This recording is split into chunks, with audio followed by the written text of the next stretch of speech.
안녕하세요. 저는 평생 가족만 바라보고 택시 핸들만 잡다가 정작 노후엔 혼자 남게 된 69살 남자입니다. 밖에서는요.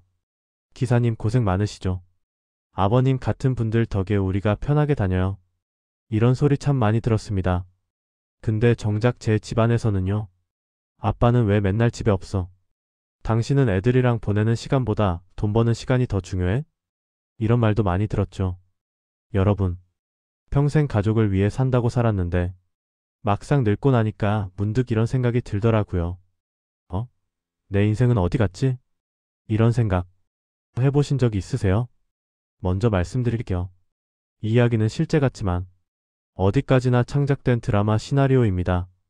그냥 한 택시기사 아버지의 입을 빌려서 여러분 노후 이야기, 우리 모두의 이야기 한번 풀어보려는 거니까 너무 제 인생이라고만 생각하지는 마시고요.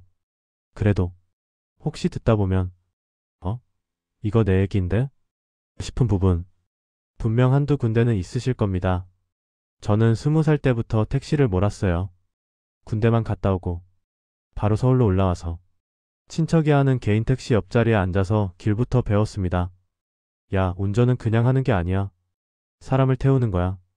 사람 마음을 같이 모시는 거라고.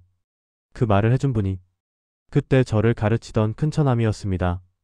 저는 그게 참 멋있더라고요. 그래서 손님 태울 때마다 어서 오세요. 편하게 가시죠.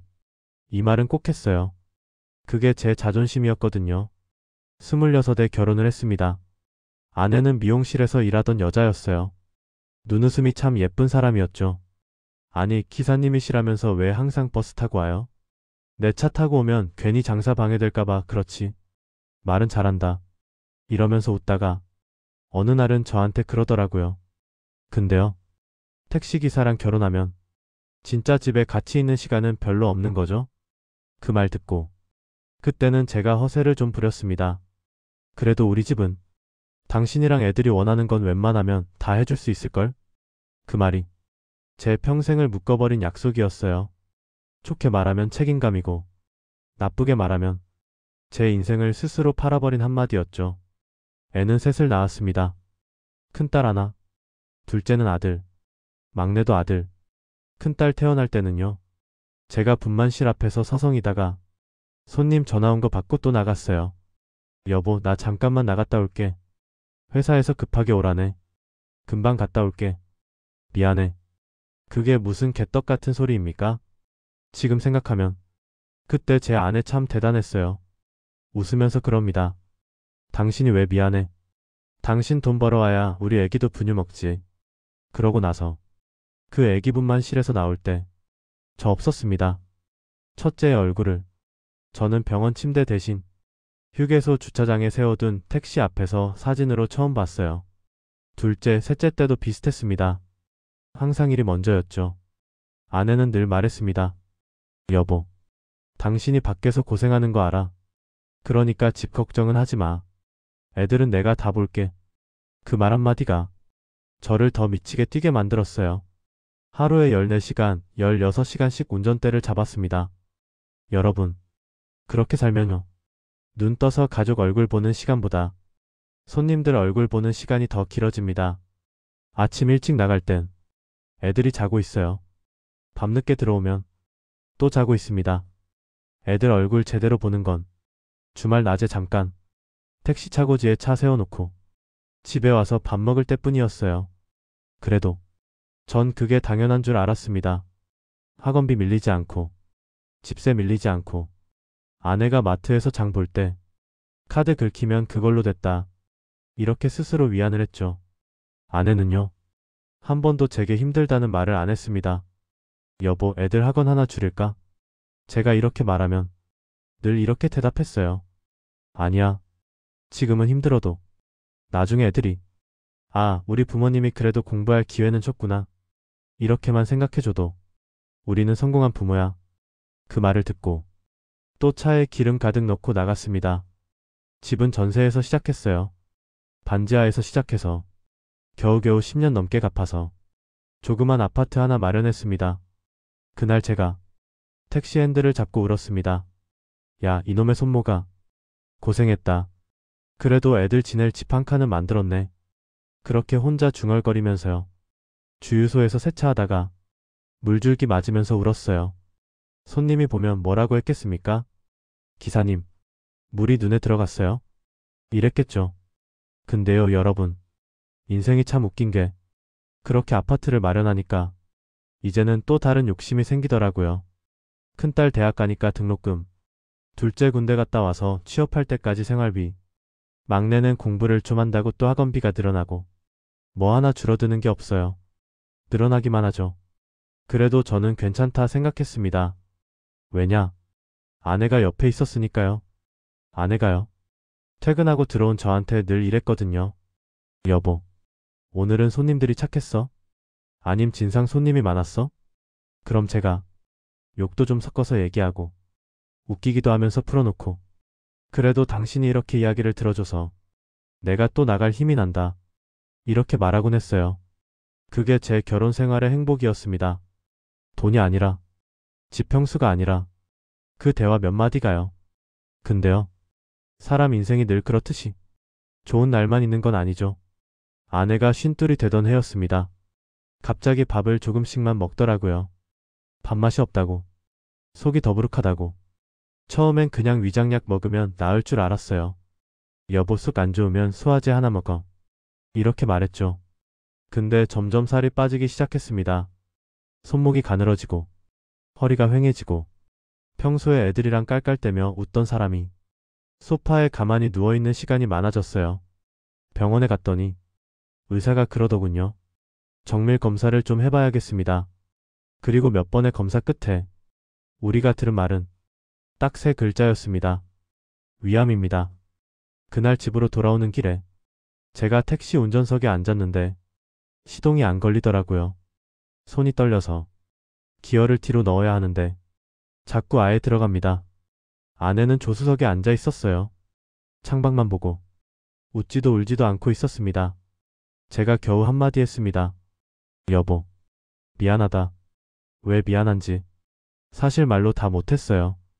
평생 돈 번다고 이 사람을 병원 한번 제대로 데려가 본 적이 없던 게 그 순간 제 가슴을 확 치고 올라오더라고요. 그렇게 인연을 쌓았습니다. 항암 치료, 수술 다 해봤습니다. 택시 운전하고 병원으로 달려가고 계산하고 영수증 모아두고 그게 제 일상이었어요. 아내는 끝까지 저한테 미안하다고 했습니다. 여보, 나 때문에 빚만 늘어나는 거 아니야? 당신이 왜 빚이야?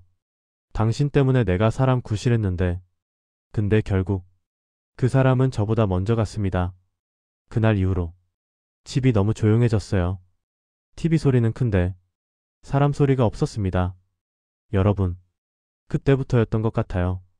제가 가족을 지나치게 꽉 끌어안으려 했던 때가 아내 대신 아이들한테 더 집착했습니다. 야, 오늘은 집에서 밥 먹자. 주말에는 어디 가지 말고 집에서 우리 셋이 같이 영화나 보자. 근데 애들이 그 나이가 되니까 다 바쁘죠. 큰딸은 회사 다니느라 야근에 회식에 소개팅에 둘째 아들은 취업 준비한다고 도서관 막내는 군대 갔다 와서 복학한다고 정신없고 저는 자꾸만 집에서 혼자 벌벌 떨고 있었습니다. 야, 이게 뭐지? 집도 마련했다. 애들도 다 컸다. 그런데 왜 이렇게 외롭지? 그때부터 제 노후가 조금씩 비틀리기 시작했습니다. 문제의 시작은 집이었어요. 저희 집이 있는 동네가 재개발이다 뭐다 하면서 집값이 많이 올랐거든요. 어느 날 큰딸이 그러더라고요. 아빠, 이제 아빠도 나이 들었잖아. 혼자 아파트 관리하기 힘들지 않아? 엘리베이터 고장나면 그런 것도 신경 써야 하고. 그래서 제가 그랬죠. 뭐, 그래도 내가 평생 모은 집인데 여기가 좋지. 그러니까 둘째가 슬며시 껴들어요. 아, 아빠, 요즘은요. 미리 상속 설계도 하고 세금도 줄이려면 집 명의를 조금씩 자식들한테 돌려놓기도 한다고. 회사 선배들이 그러더라고. 아빠 나중에 쓰러지시고 형제끼리 상속 싸움 나는 것보다 지금 미리 정리해 두는 게 낫지. 저는요. 그 말을 들으면서 속으로 생각했습니다. 야, 우리 애들이라고 싸우겠냐? 걔네가 얼마나 우애가 좋은데. 그러면서도 한편으론 그래, 내가 없어도 얘들이 편하다고 하면 해줄 수 있지. 이 생각을 했죠. 막내는 말이 없었습니다. 그냥 숟가락만 만지작거리더라고요. 어쨌든 그날 우리는 집 명의를 지분으로 나눴습니다. 아빠 이름 반, 우리 셋이서 조금씩. 공인중개사 사무실에서 도장을 찍는데 손이 슬쩍 떨리더라고요. 그래도 생각했죠. 에이, 이게 다 우리 애들 거지 뭐. 내가 잠깐 빌려 쓰고 있던 거 돌려주는 거라고 생각하자. 그게 제 인생 첫 번째 큰 실수였습니다. 그 후로 두어 해가 지났습니다. 그 사이에 별일이 다 있었죠. 큰딸은 결혼을 했고 둘째는 스타트업에 취직했다가 금방 잘렸습니다. 막내는 졸업하고 계약직으로 몇 번 옮겨 다녔고요. 어느 날 큰딸이 부랴부랴 집에 찾아왔어요. 아빠, 잠깐 얘기 좀 해요. 표정이 심상치 않았습니다. 왜 그래? 사위랑 뭐 문제가 있냐? 그러니까 딸이 눈물을 글썽이면서 그러더군요. 아빠, 오빠 회사가 지금 너무 힘들대. 대출도 막히고. 이러다가 회사 문 닫을 것 같다는데 한 번만 도와줄 수 없을까? 아빠 집 담보로 대출 좀 받으면 진짜 마지막 기회라는데. 그 말 듣는데 가슴이 쿵 내려앉았습니다. 야, 집을 담보로? 그냥 현금 좀 빌려달라면 제가 어떻게든 벌어서 갚을 수 있는데 집을 담보로 잡히는 건 그건 다른 문제잖아요. 둘째도 거들었습니다. 아빠, 어차피 집값도 올랐는데 뭐 나중에 다시 갚으면 되지. 회사 잘 되면 우리 집도 다 갚고 아빠 여행도 보내드린다고 하잖아. 막내가 그때 처음으로 입을 열었습니다. 형, 그건 좀 요즘 자영업, 스타트업 다 위험하다는데. 근데 이미 분위기는 아버지가 어떻게 자식 부탁을 거절해 이쪽으로 흘러가고 있었어요. 저요. 솔직히 말하면 겁났습니다. 근데 큰딸이 우는 걸 보고 그때 제가 또 택시 핸들 쥐고 살던 버릇이 나왔습니다. 그래, 한 번만 도와주자. 딱 한 번만이야. 그리고 또 도장을 찍었습니다. 담보대출 서류에. 여러분, 그 뒤에 무슨 일이 일어났을지 대충 감오시죠? 처음엔 이자도 잘 나가고 사위 회사도 잘 돌아가는 것 같더니 반년도 안 돼서 사위가 연락을 잘 안 받기 시작했습니다. 큰딸은 울면서 집에 와서 그러더라고요. 아빠, 미안해. 회사 결국 정리했대. 은행에서 톡촉 문자가 오기 시작했습니다. 이자 연체, 경고, 내용 증명. 택시를 몰고 다니다가 휴게소에서 그 문자들을 보고 있자니 이게 꿈인지 생시인지. 둘째는요. 슬쩍 피하기 시작했습니다. 아빠, 나도 지금 회사에서 잘릴 위기야. 나보고 어쩌라고. 나도 내 삶이 있는데. 막내는 제 방으로 들어와서 조용히 말했습니다. 아빠, 나랑 같이 집 정리하고 조그만 전세 하나 구해서 들어가요. 지금이라도 피할 수 있으면 피해야 돼. 근데 여러분, 사람이요. 이상하게 마지막까지 버티려고 합니다. 에이, 설마 우리 집이 경매까지 넘어가겠냐? 뭐 어떻게든 되겠지. 그렇게 생각했죠. 근데 결국 집은 경매로 넘어갔습니다. 은행에서 전화가 왔습니다. 고객님, 자녀 금액은 이렇게 남았고요. 정리하셔야 합니다. 저는 그날 정말 택시 핸들을 내려놓고 싶었어요. 평생 잡았던 그 핸들이 저한테는 자랑이었는데 그날만큼은 그게 밉더라고요. 야, 내가 이 손으로 집 하나 만들었는데 또 이 손으로 도장 찍어서 집을 날렸구나. 결국 전 서울 외곽의 오래된 다가구 원룸 하나로 이사를 갔습니다. 실평수 6평. 창문 열면 바로 맞은편 벽. 햇빛이 잘 안 들어오는 방이었어요. 큰딸은 남편 집으로 갔고 둘째는 자취방으로, 막내는 회사 기숙사로 들어갔습니다. 이사 날 짐이라고 해봐야 옷 몇 벌, 아내 사진, 애들 어릴 적 사진이 전부였어요. 이사 트럭이 떠난 뒤에 새 원룸 바닥에 앉아서 처음으로 소리내서 울었습니다. 그날 이후로 제 노후 1막은 끝났습니다. 그리고 혼자의 인생 2막이 시작됐죠. 여기까지가 제가 어떻게 혼자 남게 됐는지, 어떻게 제 손으로 만든 집에서 쫓겨나듯 나오게 됐는지, 그 이야기입니다. 이제부터 들려드릴 건 제가 그 외로운 원룸에서 어떻게 다시 사람들 사이로 나가게 됐는지, 어떻게 다시 운전대를 잡고, 다시 상처도 받고, 다시 일어나게 됐는지, 그러니까 여기서부터가 진짜 인생 이막 이야기입니다. 원룸으로 이사온 첫날, 냉장고 문을 열었는데 아무것도 없더라고요. 정말 말 그대로 물 한 병, 김치 한 통, 끝이었습니다. 편의점에 가서 라면이랑 삼각김밥을 사왔습니다. 전자레인지에 데운 김밥이랑 라면 국물을 같이 먹으면서 문득 이런 생각이 들더라고요. 야, 내가 손님들한테 맛집 소개도 많이 해주고 애들 먹이고 싶다고 하면 운전 돌려서라도 맛집 데려다 줬는데 정작 내 노후 식사는 편의점 라면이네. 웃기더라고요. 웃기면서 또 눈물이 나고 밤에 자려고 누우면 천장이 너무 가까워요. 손을 뻗으면 닿을 것 같은 그 천장을 보면서 아내 생각이 났습니다. 여보, 당신이 이 꼴 안 보고 간 게 다행인지 아닌지 잘 모르겠다. 그렇게 며칠을 지냈습니다. 택시는요, 더 이상 몰지 않았어요. 허리도 아프고 무릎도 안 좋고 무엇보다 손님 얼굴 볼 자신이 없었습니다. 기사님, 인생이 고달프시죠? 이런 말 들으면 진짜 울어버릴 것 같았거든요. 그러던 어느 날이었습니다.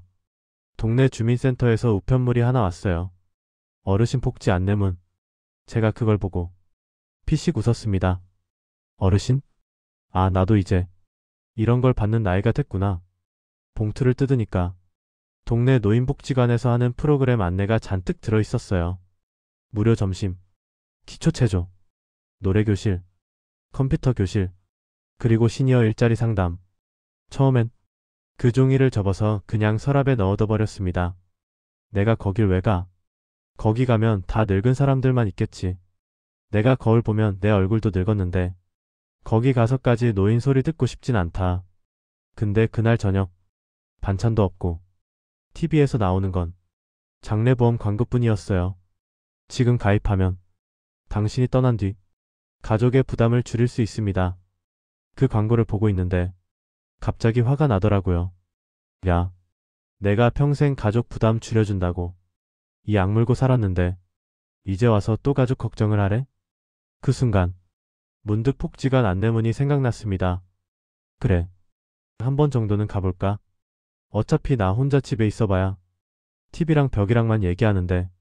다음 날 아침, 저는 제 인생에 두 번째로 큰 문을 열었습니다. 집 문 말고요. 동네 노인복지관 문이요. 복지관 문을 열자마자 시끌시끌한 소리가 들렸습니다. 아니 영감, 어제는 왜 탁구를 그렇게 못 쳤어? 내가 봐줬지. 안 그랬으면 당신 무릎 나갔어. 할머니 할아버지들 웃음소리, 밥 냄새, 약간 고무장갑 냄새 섞인 그 특유의 급식실 냄새. 신기했습니다. 이렇게 늙은 사람들만 모여있는데 왜 이렇게 살아있는 냄새가 나지? 입구에 있던 사회복지사가 저를 보고 웃으면서 말하더군요. 안녕하세요, 아버님. 처음 오셨어요? 예. 뭐 그냥 안내문 보고 한번 와봤습니다. 잘하셨어요. 일단 회원 등록 먼저 하시고요. 팝도 드시고 프로그램 둘러보세요. 회원 등록이라니 뭔가 좀 낯간지러웠어요. 이름이랑 연락처만 적으면 되시고요. 혹시 혼자 사세요? 그 질문이 가슴에 푹 박혔습니다. 잠깐 망설이다가 제가 고개를 끄덕였습니다. 예, 예, 혼자 삽니다. 사회복지사가 그냥 고개만 끄덕인 게 아니라 제 눈을 한번 똑바로 쳐다보더라고요. 그러셨군요. 혼자 지내시면 여기 자주 오세요. 팝도 드시고 사람들도 만나고 프로그램도 참여하시고 여기서는 혼자가 아니니까요. 그 말을 듣는데 갑자기 목이 메었습니다. 여기서는 혼자가 아니라고? 그날 저는 복지관에서 나오는 된장찌개를 먹었습니다. 밥이랑 김치랑 계란말이 두 조각. 솔직히 맛은 집밥보다 못했습니다. 근데 이상하게 눈물이 나더라고요. 아버님 많이 짜세요? 아, 아닙니다. 그냥 먹기 좋네요. 국물 한 숟가락 떠먹으면서. 아, 그래도 누가 해준 밥을 이렇게 여럿이서 같이 먹는 게 얼마만이냐. 그 생각이 났어요. 그날 이후로 복지관은 제 출근지가 됐습니다. 아침에 눈 뜨면 택시 대신 복지관을 향해 걸어갔어요. 그곳에서 저는 새로운 사람들을 만났습니다.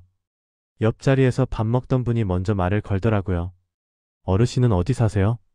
아, 저기 동원룸에 삽니다. 혼자시구나. 저도 혼자예요.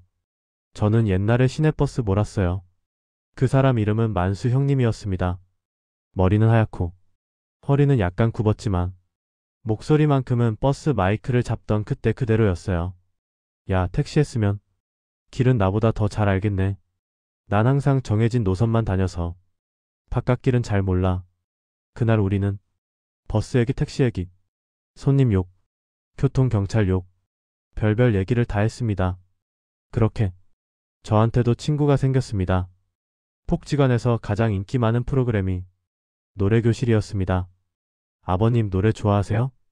사회복지사 지연 씨가 물어봤어요. 뭐, 손님 없을 때 라디오 들으면서 중얼대긴 했죠. 그럼 오늘 노래교실 한번 가보세요. 진짜 재밌어요. 그래서 따라갔습니다. 어떤 선생님이 키보드를 치면서 사랑밖에 난 몰라 이 노래를 부르는데 할머니 할아버지들이 다 같이 손을 흔들고 노래를 따라 부르더라고요. 저는 뒤쪽에 조용히 앉아 있었어요. 근데 선생님이 그러는 겁니다. 저 뒤에 계신 새로 오신 분 마이크 한번 잡아보시죠. 에이 설마 나겠어 했는데 정말 저를 가리키고 있었어요. 예? 저요? 네 아버님. 한 곡 하시죠. 멋있게 생기셨어. 사람들이 다 쳐다보니까 도망갈 수도 없더라고요. 그래서 마이크를 들었습니다. 예전에 손님들 많이 부르던 노래가 있었는데 생각나는 대로 부르기 시작했어요.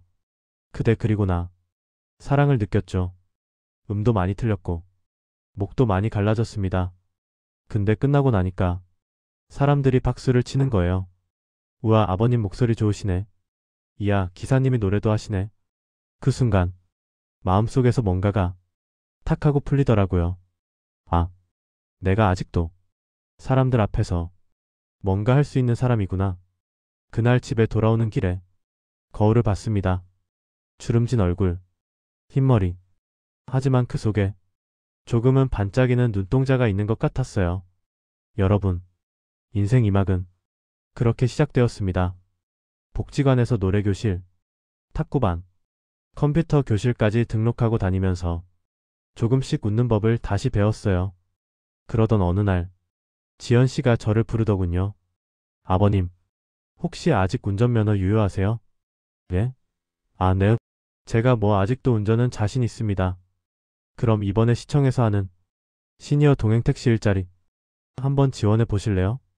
어르신들 병원 가는 길, 장 보러 가는 길, 이런 거 도와드리는 건데 운행 시간도 길지 않고 급여는 크진 않아도 아버님한테 잘 맞을 것 같아요.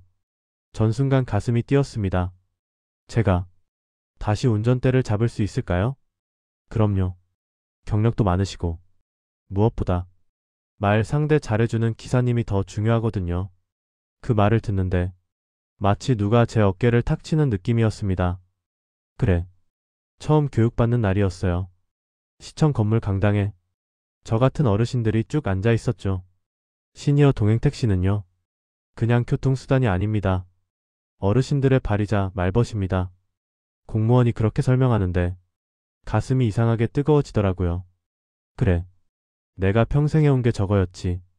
사람 말 들어주고 데려다주고 교육이 끝나고 면접 비슷한 걸 보는데 담당자가 제 경력 보더니 그러더군요. 택시 40년 하셨네요? 예.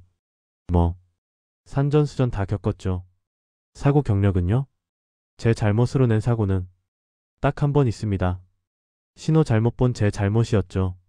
그 뒤로는 조심하셨나 봐요. 그 뒤로는 사람이 먼저다 이 생각으로 운전했습니다. 그랬더니 담당자가 웃으면서 말하더라고요. 합격이십니다. 그 말 듣는데 심장이 쿵 내려앉는 것 같더라고요. 아예. 예. 감사합니다. 집에 돌아오는 길에 괜히 발걸음이 빨라졌습니다. 원룸 문을 열면서 아무도 없는데 제가 소리쳤어요. 나 다시 일한다. 아무도 대답은 안 했지만 그 말이 제 귀에 제일 먼저 들어왔어요. 첫 출근 날 시에서 빌려주는 하얀색 스타렉스를 배정받았습니다. 천장에 동행택시라고 적혀 있더라고요. 차 안에 앉아서 잠깐 눈을 감았습니다. 야, 너 여기까지 왔구나. 예전에 몰던 택시와 다르게 손님이 많지도 않고 속도도 천천히 정해진 예약만 다니면 됐어요. 첫 손님은 동네에 사는 82살 할머니였습니다. 예약 내용에 이렇게 써 있었어요. 아파트 101동 302호 병원 정기 진료. 초인종을 눌렀습니다. 띵동. 안에서 느릿한 발소리가 들리더니 문이 열렸어요. 작은 키에 허리가 많이 굽은 할머니였습니다. 흰머리를 가지런히 묶고 손에는 작은 가방 하나 들고 서 있더군요. 아이고, 택시 기사 양반이요? 예, 어르신. 병원 가시죠? 아이고, 고생이 많소. 내가 늦었지? 괜찮습니다. 천천히 나오세요. 제가 팔을 내밀었습니다. 할머니가 제 팔을 잡는데 손이 너무 가벼운 거예요. 몸이. 어휴. 이렇게 마른 몸으로 혼자 병원 다녔으면 어쩔 뻔했냐. 차에 모시고 타면서 제가 말했죠. 어디가 불편하셔서 병원 다니세요? 나? 뭐 나이가 80이 넘었는데 어디 한 군데 안 아픈 데가 있겠소? 그러면서 웃더라고요. 근데요? 예. 요즘은 병원이 아파서 가는 곳이 아니라 사람 만나러 가는 곳 같소. 그 말이 제 가슴에 탁 박혔습니다. 왜요? 집에 혼자 계세요? 아이고, 자식들이 다 잘 돼서 그런지 다 바쁘지 뭐. 같이 안 사세요? 큰아들은 미국 가서 살고 둘째는 부산, 셋째는 어디 제주도. 할머니가 그러더군요. 전화는 자주 해요. 돈도 보내주고. 근데 얼굴은 명절에 한번 볼까 말까. 그 말에 제가 아무 말도 못했어요. 어디서 많이 듣던 이야기인데 이게 또 내 미래 아니냐. 병원까지 가는 내내 우리는 별 얘기를 다 했습니다. 그 할머니 남편 얘기, 젊었을 때 장사하던 얘기, 첫째 낳고 고생한 얘기, 손주 자랑까지 병원에 내려드리면서 제가 말했어요. 어르신, 진료 끝나시면 그 번호로 전화 주세요. 제가 다시 모시러 올게요. 할머니가 제 손을 꼭 잡으면서 그러더라고요. 아이고, 오늘은 길이 참 덜 외롭네. 고마워요. 기사 양반. 그 한마디가 왠지 모르게 아내가 했던 말 같았어요. 여러분, 그날 이후로 제 차는 동네 어르신들의 작은 방이 됐습니다. 기사님, 나 옛날에 안양에서 미용실 했어. 기사님, 우리 집 큰놈이 원래는 공부를 잘했는데 말이야. 기사님, 내 남편은 술은 잘 마시고 돈은 못 벌어와서 차 안에서 사람들이 자기 인생을 쏟아냈습니다. 저도 제 이야기를 조금씩 꺼냈어요. 저도요. 택시만 40년 했습니다. 아이고, 그럼 지금도 운전은 뭐 눈 감고도 하겠네. 눈은 뜨고 해야죠. 그러면서 웃고 웃다 보면 그냥 그날 하루가 견딜만해졌습니다. 그렇게 몇 달이 지났습니다. 사람들이 저를 기억하기 시작했어요. 아이고, 이 기사 양반이구먼. 아버님, 지난번에 노래 부르셨던 그분이죠? 복지관에서도 동행택시 기사님이 아니라 그냥 효준 아버님이라고 불렀습니다. 제 이름. 오래간만에 누가 자주 불러주는 느낌이었어요.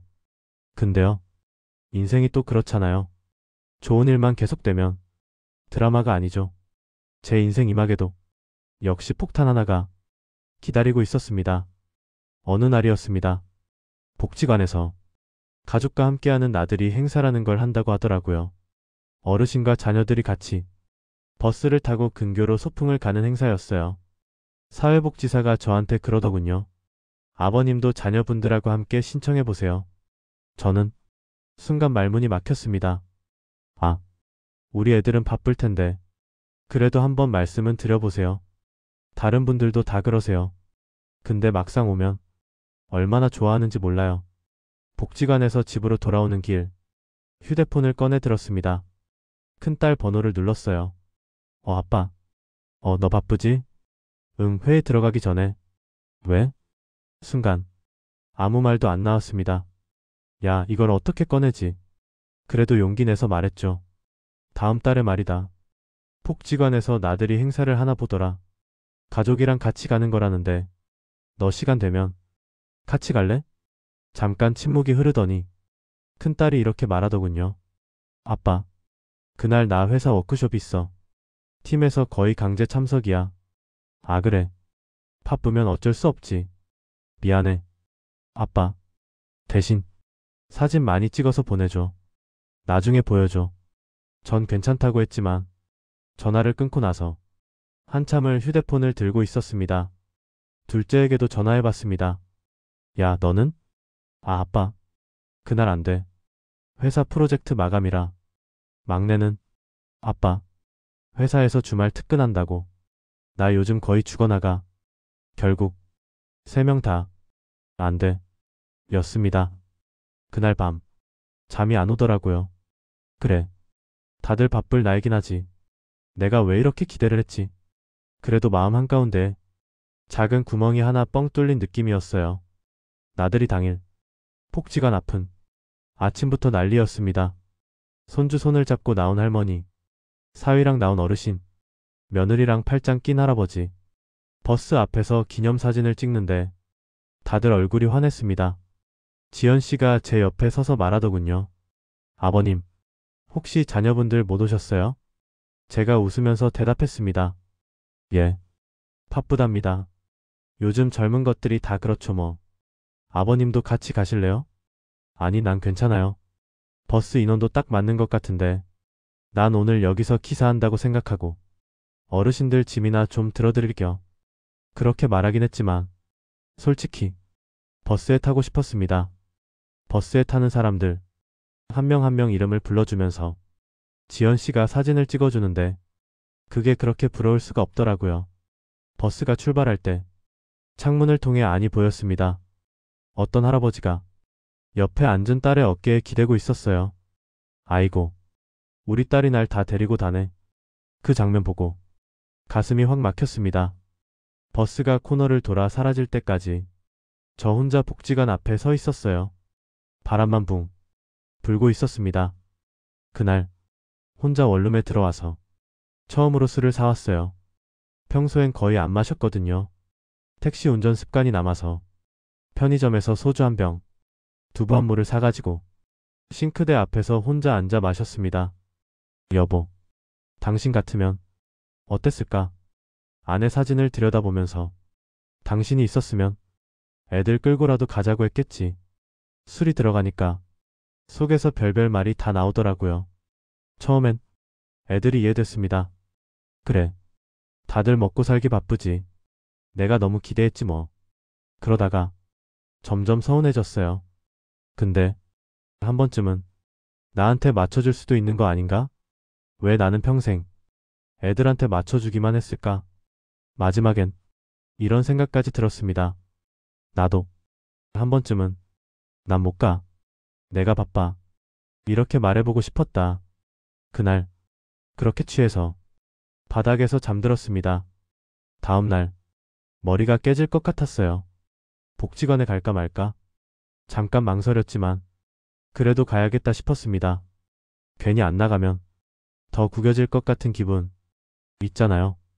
복지관에 들어가는데 마침 나들이 갔던 사람들 버스가 막 도착하고 있더군요. 애들이 찍어준 사진을 보면서 할머니, 할아버지들이 웃고 있었어요. 우리 손주가 말이야. 이렇게 사진을 찍어줬다니까. 우리 딸이 저기 봐. 양손에 짐 들고 있는 것 좀 봐라. 그 소리를 들으니까 괜히 내 발걸음이 더 느려졌습니다. 그때 누가 제 어깨를 툭 치더라고요.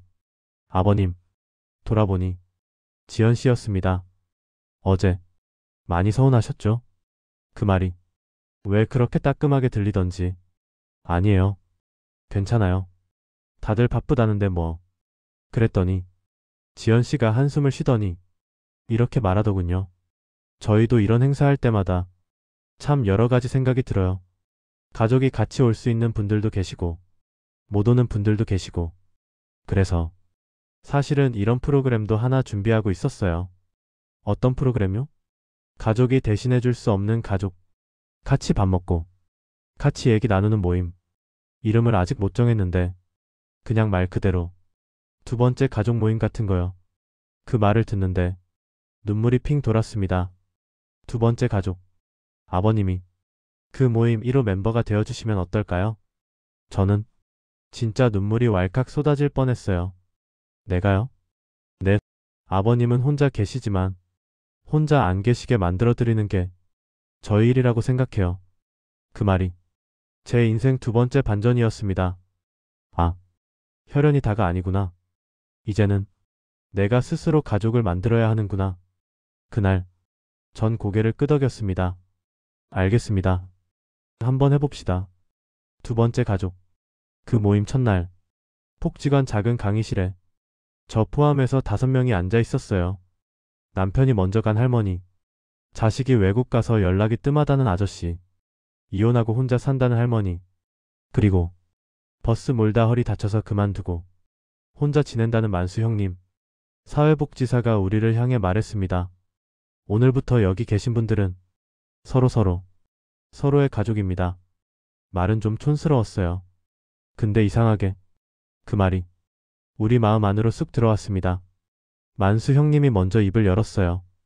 그럼 저는 효준이 동생 할까요? 아니, 형님이 왜 동생이에요? 제가 웃으면서 말했습니다. 제가 동생 해야죠.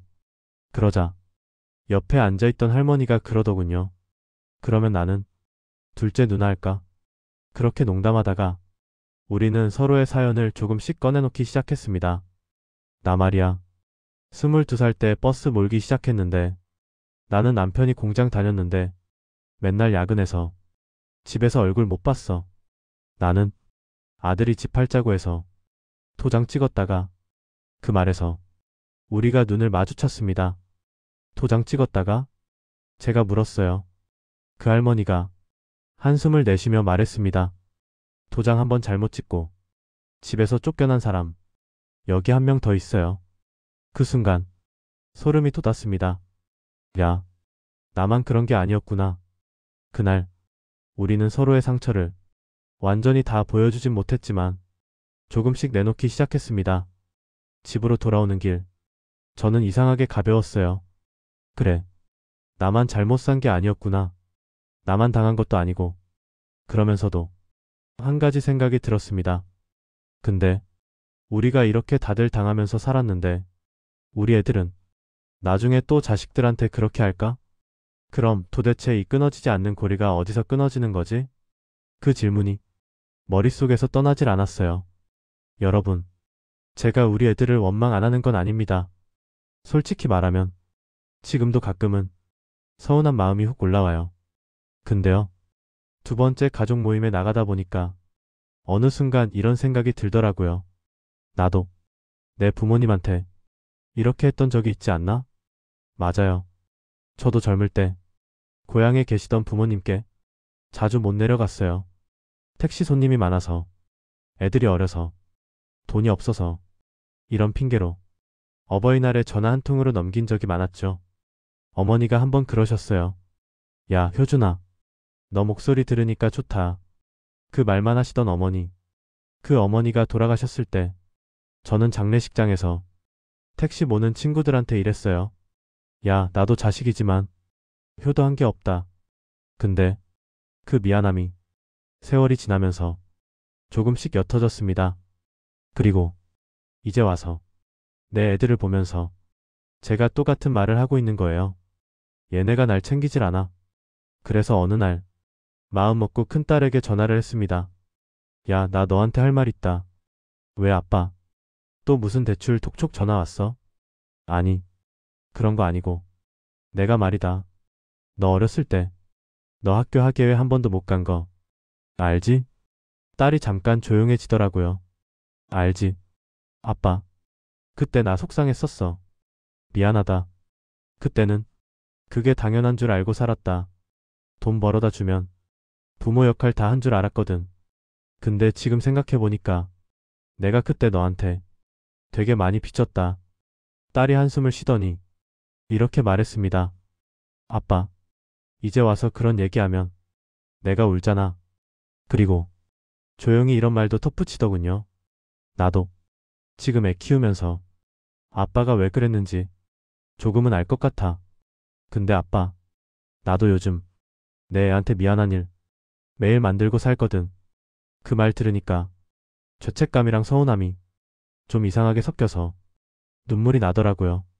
그래, 우리 그냥 서로 미안한 건 조금씩 갚으면서 살자. 나도 내 미안함 갚을게. 딸이 그러더군요. 응, 아빠. 근데 내가 너무 바빠서 당장 아빠를 자주 보러 가긴 힘들어도 아빠한테 관심 없어서 그런 건 아니다. 그건 알아줘. 그 말 한마디가 조금은 위로가 됐습니다. 완전히 풀린 건 아니지만요. 그렇게 두 번째 가족 모임, 동행 택시, 복지관 생활에 조금씩 익숙해져 갈 때쯤이었습니다. 어느 날 복지관 게시판에 새로운 공고가 하나 붙었습니다. 시니어 전용 공동주택 입주자 모집. 쉽게 말하면 어르신들끼리 같이 사는 공동주거 공간이었어요. 1인 1방인데 주방, 거실, 작은 텃밭은 공동으로 쓰는 그런 집이었습니다. 지연 씨가 제 어깨를 툭 치며 말하더군요. 아버님, 이런 데 관심 있으세요? 저는 잠깐 망설였습니다. 원룸도 이제 계약 만기 다가오시죠? 예. 곧 또 계약해야죠. 전세값 계속 오르고 월세도 만만치 않으니까 시에서 어르신들 위해서 마련한 곳이에요. 월 임대료도 적당하고 무엇보다 혼자 안 계셔도 된다는 게 장점이에요. 솔직히 끌렸습니다. 집에 들어가면 불 꺼진 방, 딱 한 번 켜지는 형광등. 그 대신 아침에 문만 열면 안부를 물어봐 줄 사람이 있는 집. 어떤 곳일지 상상이 됐어요. 근데 머릿속에 또 다른 생각이 스쳤습니다. 만약 내가 이런 데 들어간다고 하면 애들은 뭐라고 할까? 혹시 이렇게 말하지 않을까요? 아빠, 우리가 아빠를 그렇게 버린 것처럼 보이잖아요. 그래서 그날 집에 와서 애들 단톡방에 메시지를 보냈습니다. 나 요즘 이런 집이 있다고 하네. 공고 사진을 찍어서 보냈어요. 잠시 후 막내가 제일 먼저 답을 달았어요. 아빠, 진짜 좋아 보이는데? 요즘 이런 데 인기 많대. 혼자 계시는 것보다 훨씬 나을걸? 둘째는 아빠, 거기 가면 우리 부담도 줄고 아빠도 외롭지 않고 좋은 거 아니야? 그 말에 조금 서운하면서도 한편으론 솔직해서 고마웠습니다. 근데 큰딸은 잠깐 있다가 이렇게 보내더군요. 아빠, 내가 솔직하게 말해도 돼? 응, 말해봐라. 나 아빠가 이런 데 가면 마음이 좀 그럴 것 같기도 해. 마치 우리가 아빠를 요양원에 보낸 것 같잖아. 그 말이 제 마음에 그대로 꽂혔어요. 근데 아빠가 진짜 외롭고 정말 거기가 좋겠다고 생각하시면 나는 아빠가 원하는 대로 했으면 좋겠어. 단 한 가지 조건은 있어. 뭔데? 아빠가 그런 선택을 하셔도 스스로 버려졌다고 생각하진 않았으면 좋겠어. 그건 우리가 아빠를 버리는 게 아니라 아빠가 아빠 인생을 선택하는 거니까. 그 말에 제가 잠시 말을 잃었습니다. 아, 이게 내가 평생 못 해본 생각이구나. 내 인생을 내가 선택한다는 거. 그날 밤 저는 복지관에서 받아온 신청서를 펼쳐놓고 한참을 쳐다봤습니다. 이 도장은 집을 날려버리던 그 도장처럼 찍을 수도 있고 내 인생 이막을 열 수도 있겠구나. 손이 다시 떨리기 시작했어요. 여러분, 저는 그날 도장을 찍었을까요? 아니면 또 망설이면서 원룸에 그냥 눌러앉았을까요? 이 다음 이야기가 진짜 큰 반전이 하나 더 있는 부분이라 여기서 한번 숨 고르게 하겠습니다. 계속 들어주실 거죠? 아직 제가 겪은 인생 이막에 진짜 대박 사건이 남아있으니까요. 그래서요. 그날 밤 결국 도장은 못 찍었습니다. 도장 들고 있다가 그냥 그대로 책상 위에 던져버렸어요. 내가 왜 이걸 또 찍어야 하지? 왜 중요한 순간마다 종이 한 장, 도장 하나로 내 인생이 왔다 갔다 해야 하지? 괜히 화가 나더라고요. 은행에서 집 담보서류에 도장 찍던 그날이 떠올라서요. 종이를 접어서 서랍에 쑤셔넣고 불을 끄고 누웠습니다. 근데 눈을 감아도 그 신청서가 서랍에서 꿈틀거리는 것 같더라고요. 그렇게 며칠을 버텼습니다. 폭지관 가면 지연 씨가 슬쩍 물었어요. 아버님, 신청서는 어떻게 하셨어요? 아직 생각 중이에요. 그렇죠. 중요한 일이니까 천천히 생각하세요. 두 번째 가족 모임에서도 슬쩍 그 얘기가 나왔습니다. 만수 형님이 그러더라고요. 야, 효준아, 너 그 공동주택 신청한다면서? 몰라요. 형님, 내가 거기 가 있을 자격이 있나 싶어서. 무슨 자격이야? 거기는 버려진 사람들이 가는 데가 아니고 살아보려는 사람들이 가는 데지. 옆에 있던 할머니도 거들었습니다. 맞아요. 나도 감 보고 있어요. 혼자 집에 있으면 누가 쓰러져 있어도 모를까 봐 무섭거든. 그래도 거기 가면 아침에 문 여는 소리는 들리잖아. 그 말을 듣는데 괜히 가슴이 쿡 찔리더라고요. 맞네.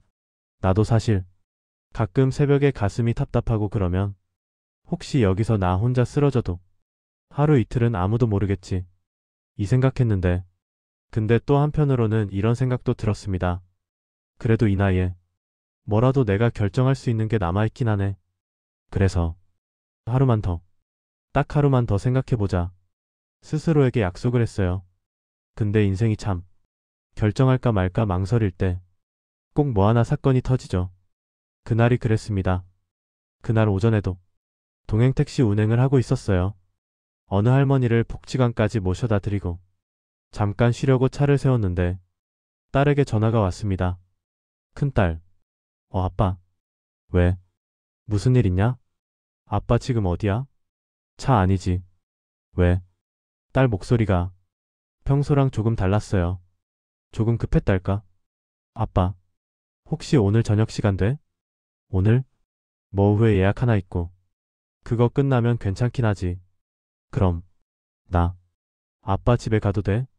순간, 의자가 삐걱 소리를 냈습니다. 집에? 왜? 무슨 일 있냐? 딸이 잠깐 숨을 고르더니, 이렇게 말하더군요. 그냥, 아빠 얼굴 좀 보고 싶어서. 그 말이, 이상하게, 불길하면서도, 또 한편으론 설레더라고요. 얘가 나한테 그냥 보고 싶다고 한 적이 있었나? 저는 얼떨결에 대답했습니다. 그래, 와라. 내가 저녁에 국이라도 하나 끓여놓고 있을게. 전화를 끊고 나서 괜히 마음이 부산해졌습니다. 냉장고를 뒤져보니 김치랑 달걀밖에 없더라고요.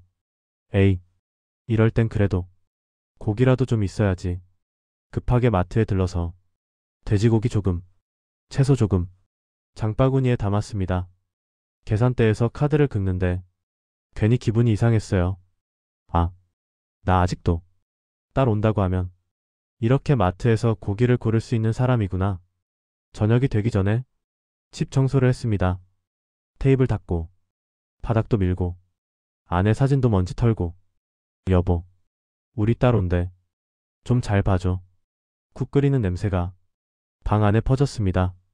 그리고 초인종이 울렸어요. 띵동. 문을 여니까 큰딸이 서 있었습니다. 머리는 질끈 묶고 눈밑은 조금 어두웠고 근데 입가에 억지로 웃음을 걸고 있더라고요. 아빠. 왔냐? 딸 뒤에 작은 애가 하나 서 있었습니다. 제 손주. 할아버지. 애가 제 다리에 안기는데 그 순간 세상이 조금 환해지는 느낌이었어요. 야, 우리 공주 많이 컸네. 할아버지 냄새. 집 냄새 같아. 그 말이 또 심장에 박혔습니다. 식탁에 앉아서 국을 퍼주고 고기를 구워줬어요. 손주는 잘 먹었습니다. 이거 맛있다. 그러면서 웃었어요. 근데 딸은 숟가락만 만지작거리고 있더라고요. 왜? 입맛이 없냐? 아니, 맛있어. 아빠. 근데 딸이 숟가락을 내려놓고 저를 똑바로 보더니 이렇게 말했습니다. 아빠, 나 이혼할까봐. 그 말을 듣는 순간 숟가락이 손에서 떨어졌습니다. 뭐라고? 나 요즘 너무 힘들어. 회사도 힘들고 집도 힘들고 남편이랑도 자꾸 싸우고 나만 잘못한 건 아닌데 맨날 나만 참는 기분이야. 딸 목소리가 떨렸습니다. 그래서 아빠한테 말해보고 싶었어. 아빠는 어떻게? 엄마랑 그렇게 오래 살았나? 아빠는 왜? 엄마가 아플 때까지 그렇게 일만 했는지 그게 요즘 이해가 되다가도 또 이해가 안 되고 나도 지금 남편이 밉다가도 불쌍하기도 하고 제 머릿속이 복잡해졌습니다. 야, 내 인생이 또 이렇게 돌아오네. 이번엔 내가 아빠 자리. 저 애는 지금의 나보다 더 젊은데 잠깐 숨을 고르고 제가 말했습니다.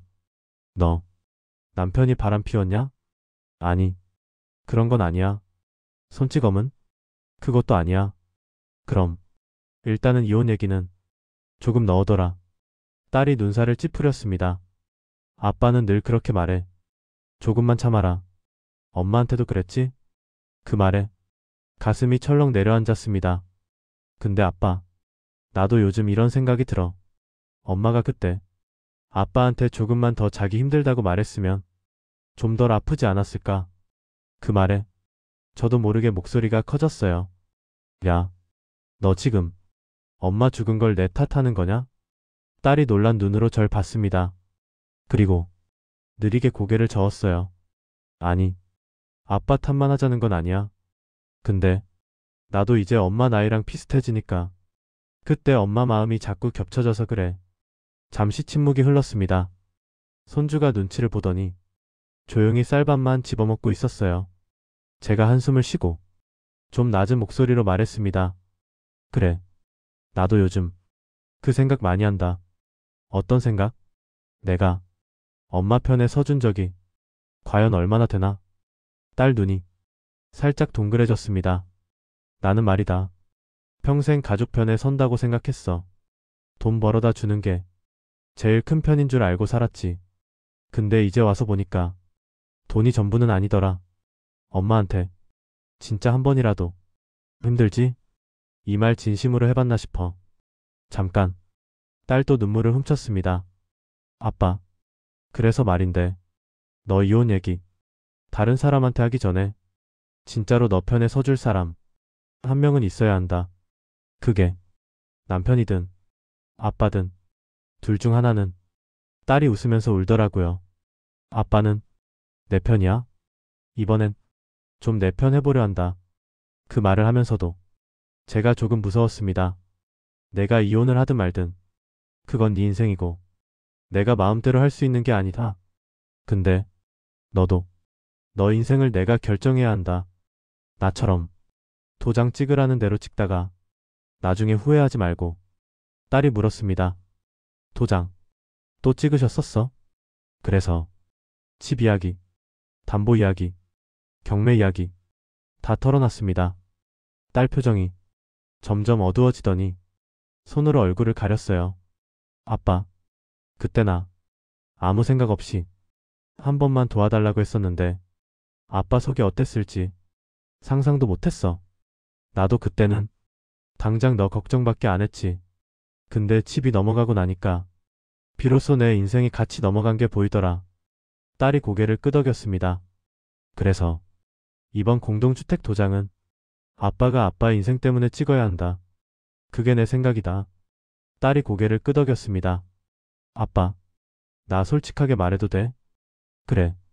오늘은 우리 서로 솔직하게 하자.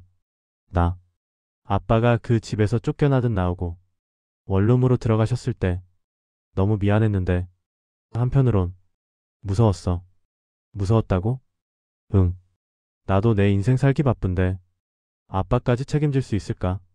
이 생각이 너무 무서워서 자꾸 눈을 피하게 됐어.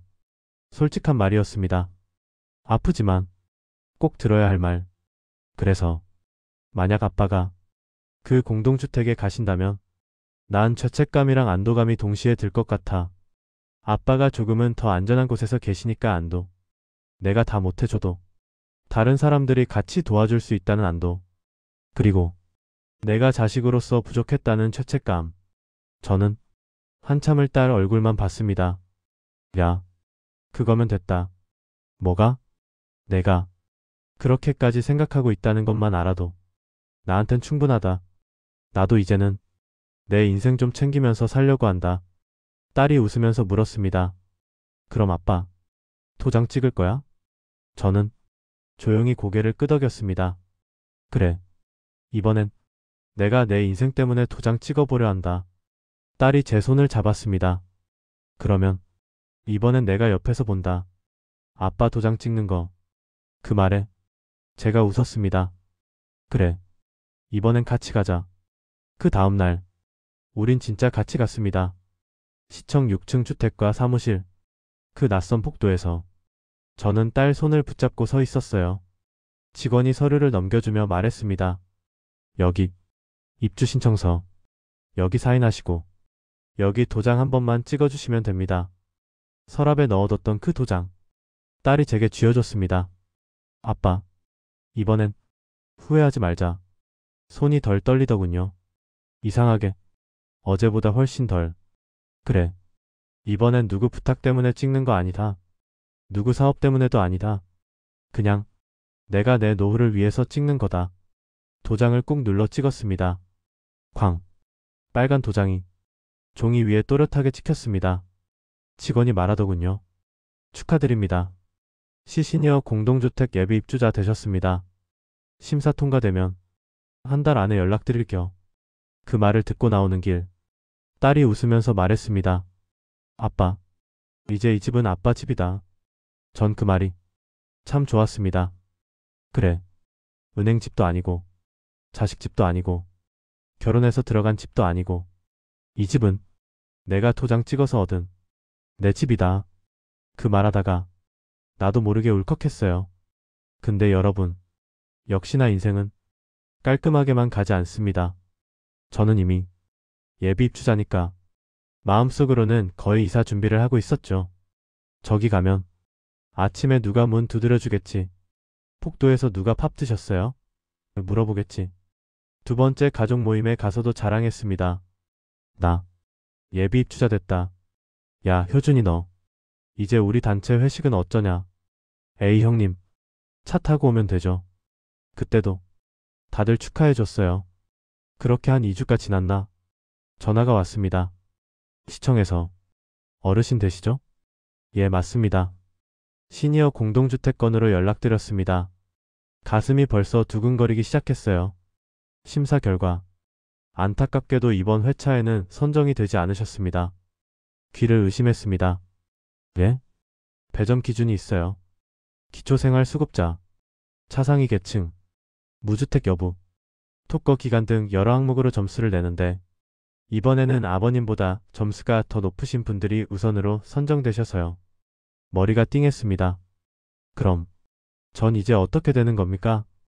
예비 순번으로는 후순위에 계시기네요. 혹시 중간에 입주를 포기하시는 분들이 생기거나 다음 회차 모집 때에 다시 신청하시면 그때는 가능성이 더 높아질 수 있습니다. 딱 교과서적인 말이었어요. 나쁘게 말하면 기계적인 말. 전 입술을 깨물고 말했습니다. 알겠습니다. 전화를 끊고 나니 허탈하더군요.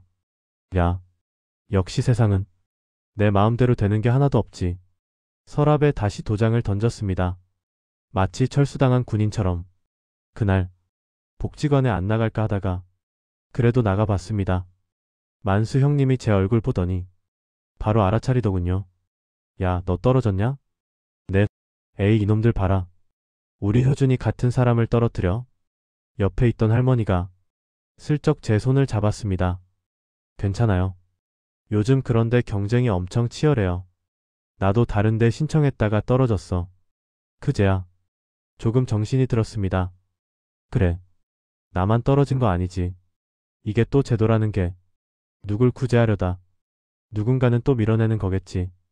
근데 마음 한구석에서 또 이런 생각이 고개를 들었어요.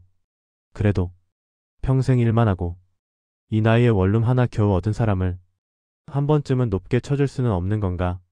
뭔가 제도라는 벽에 딱 부딪힌 기분이었습니다. 그날 지연 씨가 조용히 불렀습니다. 아버님, 잠깐 얘기 좀 나눌 수 있을까요? 사무실로 들어가자 지연 씨가 말했습니다. 정말 죄송해요. 저희도 아버님 뽑히셨으면 했는데 시에서 정한 기준이라는 게 있어서. 알아요. 지연 씨 탓 아니죠. 그래도 그냥 보내드릴 수는 없어서요. 지연 씨가 서류 하나를 내밀었습니다. 이건 또 뭐예요? 9회. 비영리 단체에서 운영하는 공유하우스라는 게 있어요. 시에서 하는 건 아니고 원래 청년들 대상으로 하던 걸 요즘은 세대 섞어서 실험적으로 운영하는 곳이 있거든요. 청년들이랑 같이 산다고요? 네. 어르신 한 분이랑 청년 둘, 셋이서 같이 사는 집이에요. 어르신은 방 한 칸 따로 쓰시고 주방, 거실은 같이 쓰고 서로 돕는 조건으로 임대료를 조금 낮게 받는 구조예요. 솔직히 귀가 번쩍 뜨였습니다. 근데 제가 거기 가도 되겠습니까? 나이도 많은데 그쪽에서 원하는 어르신이 딱 아버님 같은 분이에요. 운전도 하실 줄 알고 말 상대도 잘해주시고 무엇보다 너무 꼰대 같지만 않으시면 된대요. 그 말에 저도 모르게 웃었습니다. 에이, 나도 꼰대 맞긴 한데 꼰대인데 자기 꼰대인 줄 아는 꼰대는 괜찮대요.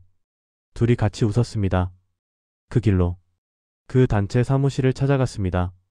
좁은 사무실, 책이랑 종이 서류가 여기저기 쌓여 있었어요. 젊은 남자가 저를 맞이했습니다. 아, 어르신. 전화 주셨던 어르신이시죠? 예. 택시 하다가 요즘은 동행 택시 한다는 사람입니다. 이야, 경력 멋있으시네요. 이 젊은이는 제 또래 애도 있을 만한 나이였지만 말투가 아주 자연스럽게 존대를 하더라고요. 저희는요, 이 집을 세대 섞기 실험이라고 부르고 있어요. 청년들이랑 어르신이랑 같이 살아보면 서로 많이 배우더라고요. 난 청년들한테 해줄 게 별로 없는데 그건 살아보면 알아요. 집 사진을 보여주는데 놀랐습니다. 오래된 다가구 주택을 예쁘게 고쳐놓았더라고요. 하얀 벽, 공용 주방, 낡았지만 손때 묻은 나무 식탁, 그리고 작은 베란다. 이 방이 어르신 방이 될 수도 있는 곳이에요. 사진 속 방에는 작은 창문이 있고 햇빛이 스르르 들어오고 있었습니다. 단 하나, 제 원룸에는 없었던 것. 햇빛. 그 사진을 보는 순간 마음이 흔들렸어요. 저 조건이 어떻게 됩니까? 임대료는 이 정도, 관리비는 이 정도. 대신 어르신께 부탁드리고 싶은 게 두 가지 있어요. 두 가지요. 첫째, 청년들한테 잔소리 대신 이야기를 해주세요. 옛날 얘기, 손님 얘기, 사람 얘기 같은 거요. 그건 제가 제일 잘하는 거였죠. 둘째, 혹시 청년들이 늦게 들어오거나 힘들어할 때 괜찮다는 말 한마디만 해주시면 됩니다. 잠깐 생각했습니다. 야, 이거 내가 평생 해온 거랑 뭐가 다르냐. 손님들 힘들어할 때 차 안에서 괜찮습니다 했던 그것이랑. 그래서 고개를 끄덕였습니다. 해보지 뭐. 이제 마지막 큰 반전이 시작되는 지점이 바로 여기입니다. 그 공유하우스에 입주한 첫날, 짐이라고 해봐야 캐리어 하나, 아내 사진, 옷 몇 벌, 그리고 작은 전기 주전자. 집 문을 열자 젊은 여자 하나랑 젊은 남자 하나가 있더군요. 오셨어요. 머리를 질끈 묶은 그 여자애가 먼저 뛰어나왔어요. 저는 27살, 디자인 회사 다니는 소연이라고 합니다. 저는 30, 공무원 시험 준비 중인 준호고요. 둘이 연신 허리를 숙였습니다. 아이고, 내가 뭐라고 이렇게 인사를 해. 앞으로 잘 부탁드립니다, 어르신. 소연이 웃으면서 말했습니다. 근데 혹시 성함이 어떻게 되세요? 아나? 정효준이라고 해.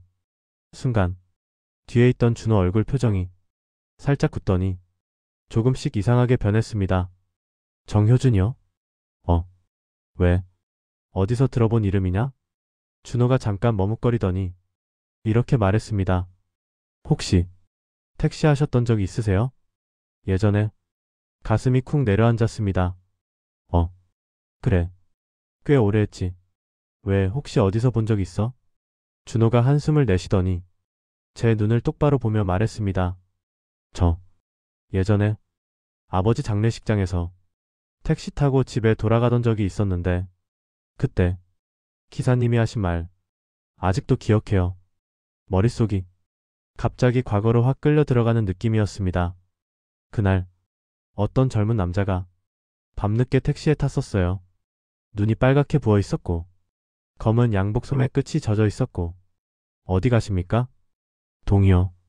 한참을 말이 없더니 그 젊은 남자가 그러더군요. 아저씨, 저 잘 살 수 있을까요? 그래서 저도 모르게 그랬습니다. 아버지 장례 치르고 돌아가시는 길이죠? 어떻게 아셨어요? 내가 예전에 그 동네 자주 다녔어. 옷의 냄새가, 향 냄새가 좀 나네. 그 젊은이는 울면서 얘기를 쏟아냈습니다. 저, 아버지한테 마지막에 말이 너무 심했어요. 병실에서 이렇게까지 돈 쓰면서 치료해야 하냐고 그렇게 말했어요. 근데 아버지가 그날 밤에 바로 근데 아저씨 저 이제 어쩌죠? 그때 제가 백미러로 그 아이 눈을 보면서 이렇게 말했어요. 그냥 살아라. 그게 아버지한테 사과하는 거다. 사과. 이제 아버지한테 직접 사과는 못하지만 앞으로 살아가는 애벌이 날마다 조금씩 사과한다고 생각하고 살아라. 자꾸 잘 먹고 잘 자고 잘 버티고 그게 죽은 사람 붙잡고 울며 사는 것보다 훨씬 더 진짜 사과다. 그 말을 하면서 나도 울컥했었죠. 근데 그날의 그 젊은이가 지금 내 앞에 서 있는 이 청년 준호였습니다. 여러분, 여기가 제 인생 이막의 세 번째 큰 반전이었습니다. 평생 택시 몰면서 스쳐 지나간 인연이라고 생각했던 사람, 딱 한 번 태워다 준 손님, 그 손님이 수십 년 지나서 내 집 식탁에서 같이 밥을 먹을 사람이 된 거예요. 준호가 말했습니다. 그날 아저씨가 그렇게 말해줬어요. 그냥 살아라. 그게 아버지한테 사과하는 거다. 근데 저 그 말 붙잡고 진짜 여기까지 버텼어요. 정말이에요. 저는 말을 잃었습니다. 난 그냥 그때 그렇게 말했을 뿐인데 저한텐 그게 그날 이후로 살아도 되는 이유였어요. 손이 떨리더라고요. 우와, 내가 평생 아무 의미 없이 했다고 생각했던 말들이 누군가 인생에서는 이렇게 큰 힘이었구나. 소연이 옆에서 웃었습니다. 어르신, 우리 집 벌써부터 재미있어질 것 같아요. 그날 밤 새 방에 누웠는데 천장이 원룸 때보다 훨씬 멀어 보였습니다. 창문으로 가로등 불빛이 들어오고 이상하게 아내한테 말하고 싶더라고요. 여보, 나 드디어 내 인생 이막집에 도착했어. 그렇게 제 인생이 다시 돌아가고 있었습니다. 여기까지 제가 어떻게 제도라는 벽에 한번 부딪히고 또 다른 길을 찾아서 공유하우스라는 이상한 집에 들어오게 됐는지, 그리고 거기서 예전에 스쳐 지나간 한 손님을 다시 만나게 됐는지, 다음 얘기는요. 이 집에서 살면서 생긴 일들, 청년들이랑 부딪힌 일들, 그리고 마지막으로 제 아이들과 진짜로 화해하게 되는 장면, 그 이야기까지 다 들려드리려고 합니다. 여기까지도 들어주셨다면 조금만 더 같이 가시죠. 끝까지 가보면 아마 여러분 노후에 대한 생각이 조금은 달라질지도 모릅니다. 첫날 밤은 솔직히 말해서 잠이 잘 안 오더라고요. 천장이 높은 건 좋은데 그만큼 생각도 더 많이 올라갔어요. 야, 내가 진짜 여기까지 왔구나. 처음 서울 올라온 20살 때 이후로 또다시 새 집에서 첫날 밤이네. 옆방에서 소연이랑 준호가 살금살금 움직이는 소리가 들렸습니다. 컵 놓는 소리, 수도 잠그는 소리, 작게 웃는 소리. 이상하게 아, 집이네 하는 느낌이 들더라고요. 다음날 아침 문을 열고 나갔더니 소연이 먼저 나와 있었습니다. 머리를 질끈 묶고 커피를 내리고 있더라고요. 어르신 아침 드셨어요? 이제 먹으려고 나왔지. 밥이랑 김은 제가 해둘게요. 어르신은 계란만 좀 부쳐주실래요? 이야, 보통 어르신들한테는 가만히 계세요. 이러잖아요. 근데 얘는 같이 하자. 라고 하더라고요. 그게 참 좋았습니다. 후라이팬 꺼내서 계란 깨고 있는데 준호가 푸스스 머리를 긁으면서 나왔습니다. 어르신 좋은 아침입니다. 그래. 어제는 잠 잘 잤냐? 예. 근데 옆방에서 코 고는 소리가 살짝. 소연이 피식 웃었습니다. 그거 준호 씨예요. 야, 나 아니거든. 셋이 함께 웃었어요. 그렇게 우리 집 첫 아침 식사가 시작됐습니다. 밥 3그릇, 계란 프라이, 김치, 김, 그리고 소연이 타준 커피. 소연이 묻더라고요. 어르신, 원래 이렇게 아침을 잘 챙겨 드셨어요? 아니, 원룸 살 땐 대충 김밥 하나 사 먹고 나갔지. 이제 그러지 마요. 우리 집은 아침은 같이 먹는 걸로 해요. 시간 맞는 사람끼리. 준호도 거들었습니다. 맞아요. 저도 이렇게 누가랑 같이 밥 먹는 거 진짜 오랜만이에요. 그 말을 듣는데 갑자기 떠오른 게 하나 있었습니다. 야, 내가 평생 손님들 밥 걱정만 해줬지. 정작 내 밥 챙겨주는 사람은 진짜 오랜만이네. 괜히 밥이 더 맛있더라고요. 물론 좋은 일만 있었던 건 아닙니다. 함께 사니까 부딪히는 것도 많았어요. 가장 먼저 소리였죠. 어느 날 밤이었습니다. 내 방에서 TV를 조용히 보다가 잠이 들었는데 새벽 2시쯤 문 쾅 닫히는 소리에 깼습니다. 뭐야? 거실 쪽에서 쿵쿵거리는 발소리, 서랍 여닫는 소리, 한숨 소리까지 들리더군요.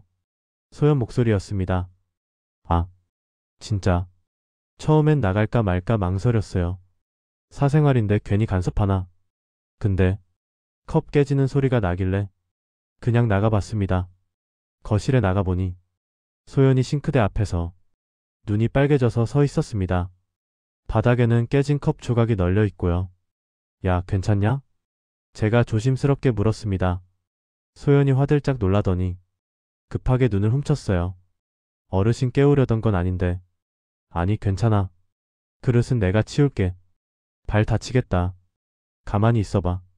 쓰레받기 들고 조각을 쓸어 담는데 소연이 한숨을 푹 쉬더라고요. 회사에서 또 밤새워서 수정하래요. 그냥 좀 화가 나서 조심스럽게 물었습니다. 너 혹시 나이 몇이랬지? 27이요. 27이면 나는 그때 애가 둘이었지. 소연이 웃다가 바로 또 울었습니다. 어르신은 대단한 거예요. 저는 지금 제 한 몸 건사도 힘든데 천천히 싱크대에 기대서 앉았습니다. 야, 나도 그때 힘들었어. 그때 나도 매일 새벽에 밤하늘 보고 욕했어. 왜 나만 이러고 사냐고. 소연이 고개를 들었습니다. 진짜요? 야, 택시 기사라고. 맨날 웃으면서 운전했겠냐. 손님 없으면 길가에 차 세워놓고. 나도 온 적 많다. 조금씩 얘기를 꺼냈어요. 너도 지금 그런 거다. 울면 뭐 어떠냐. 밤에 컵 좀 깨지면 뭐 어떠냐. 소연이 훌쩍이며 웃었습니다. 아, 근데요 어르신.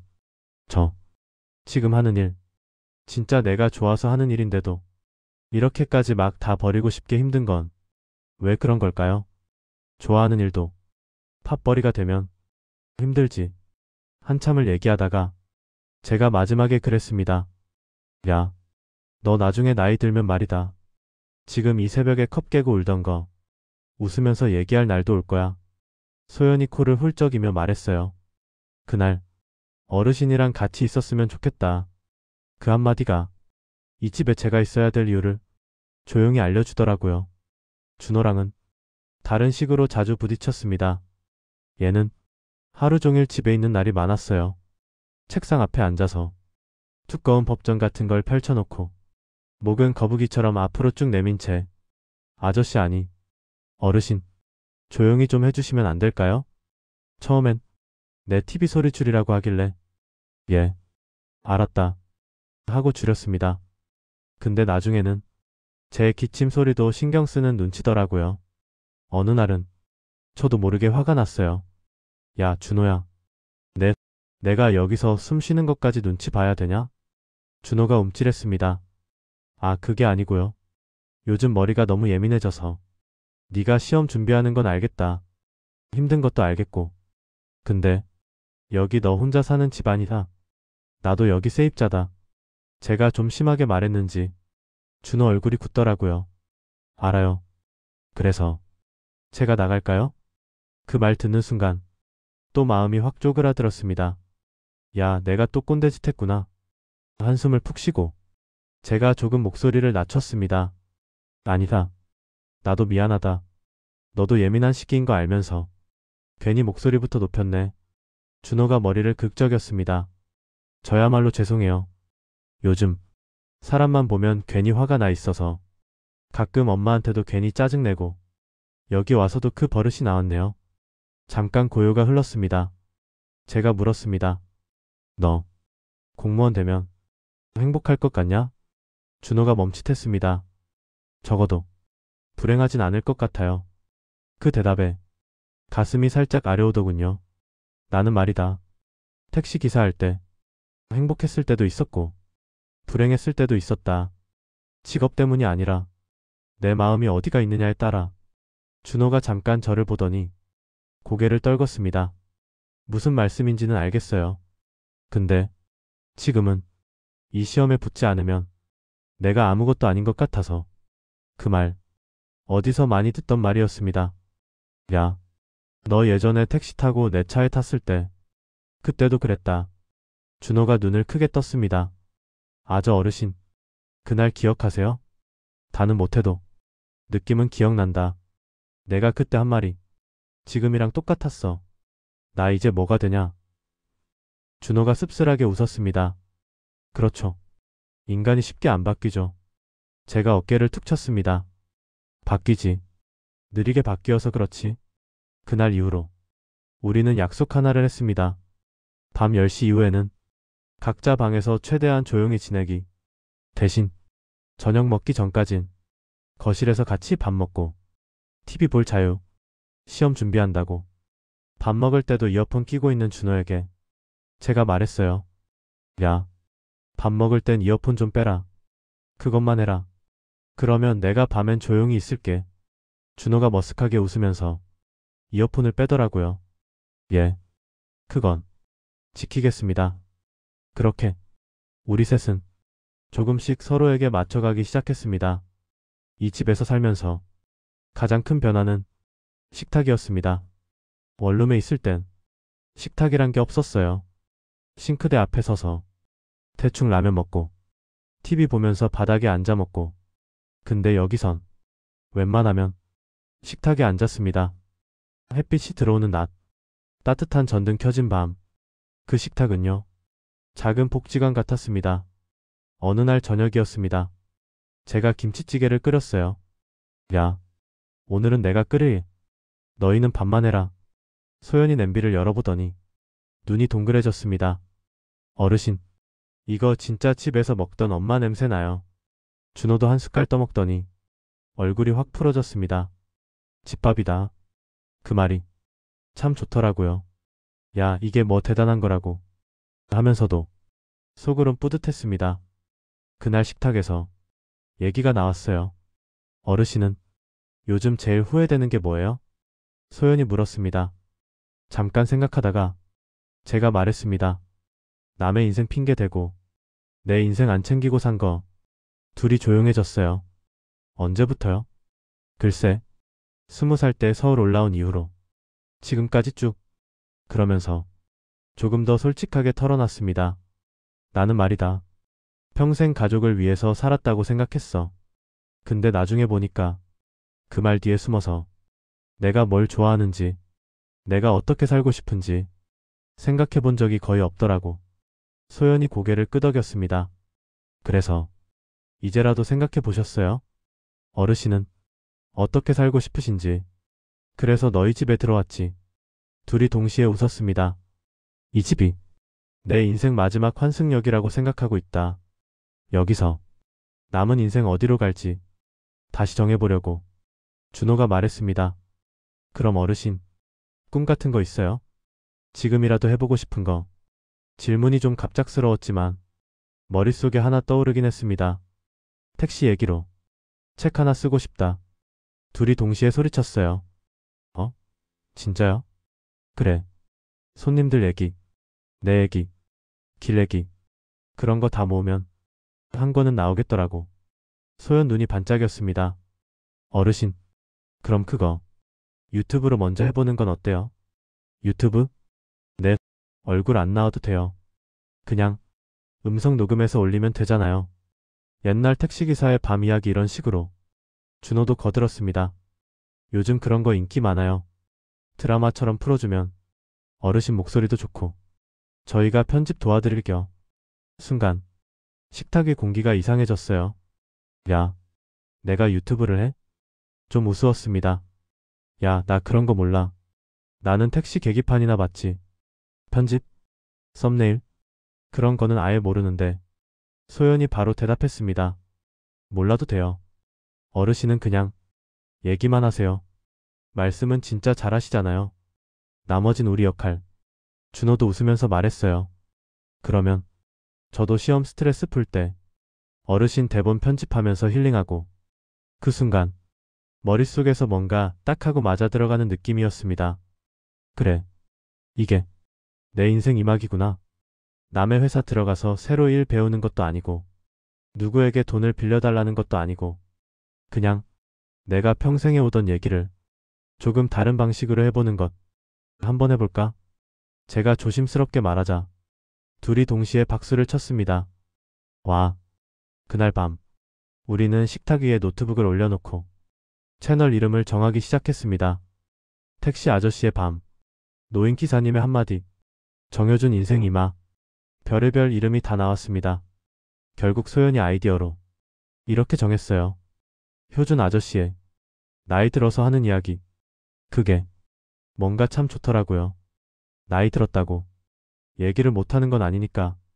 그렇게 새로운 일이 하나 시작됐습니다.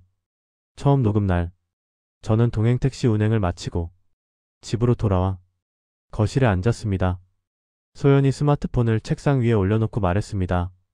그냥 손님 태웠을 때처럼 얘기하시면 돼요. 준호는 옆에서 메모지를 들고 앉았어요. 중간중간 대본에 쓸만한 좋은 문장 나오면 제가 적을게요. 심장이 쿵쿵 뛰었습니다. 마이크 대신 핸드폰, 손님 대신 화면. 근데 이상하게 입을 여는 순간 익숙한 기분이 들었습니다. 안녕하세요. 저는 39부터 69까지 도로 위에서 사람들 이야기를 들어왔던 택시기사 정효준입니다. 말 나오죠. 오늘은요. 제가 밤중에 태웠던 어느 젊은 아가씨 얘기를 해볼까 합니다. 울면서 탔는데 내릴 땐 웃고 갔던 얘기에 빠져들기 시작했어요. 사연 하나 끝날 때마다 소연이 박수를 쳤습니다. 어르신, 이거 진짜 드라마인데요? 준호도 감탄했습니다. 이거 제법 전보다 훨씬 재밌는데요? 핸드폰 녹음 파일을 들어보니 생각보다 제 목소리가 괜찮았어요. 어르신 톤이 딱이에요. 라디오 같아요. 그렇게 우리 셋은 노트북 앞에 모여 앉아 첫 영상을 올렸습니다. 조회수? 처음엔 고작 20명, 30명이었어요. 에이 뭐야.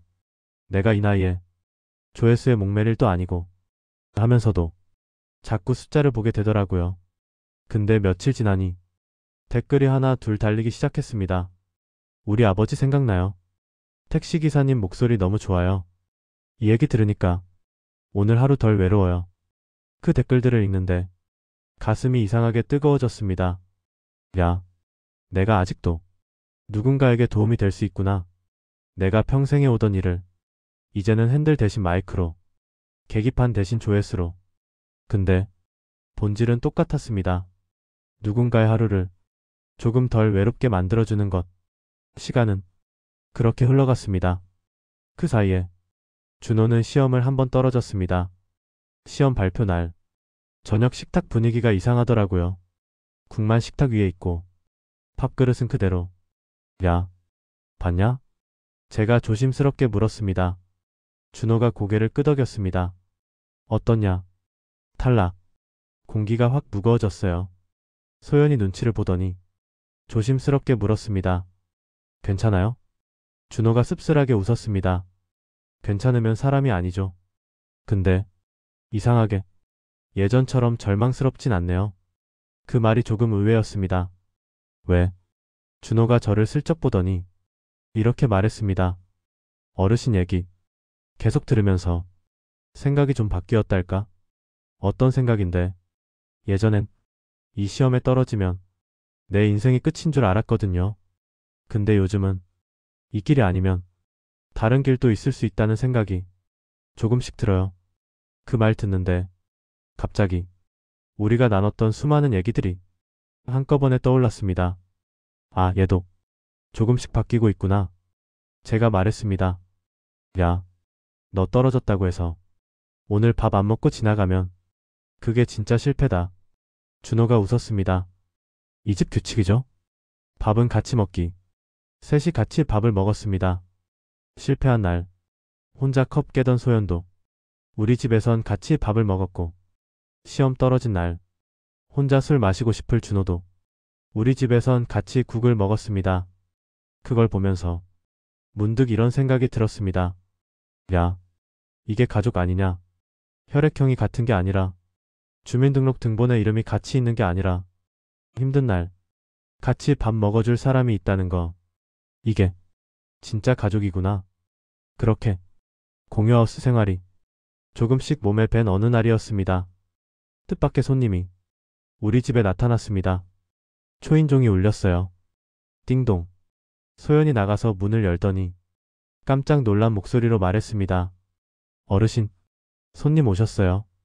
제가 나가보니 현관 앞에 익숙한 얼굴이 서 있었습니다. 큰딸, 그리고 그 옆에 둘째, 막내까지 셋이 나란히 서 있었어요. 야, 너희 웬일이냐?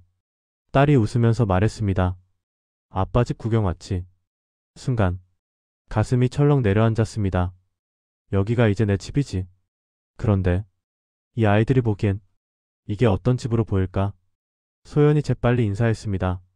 안녕하세요. 어르신이 늘 말씀하던 큰딸 분이시죠? 딸이 당황하며 웃었습니다.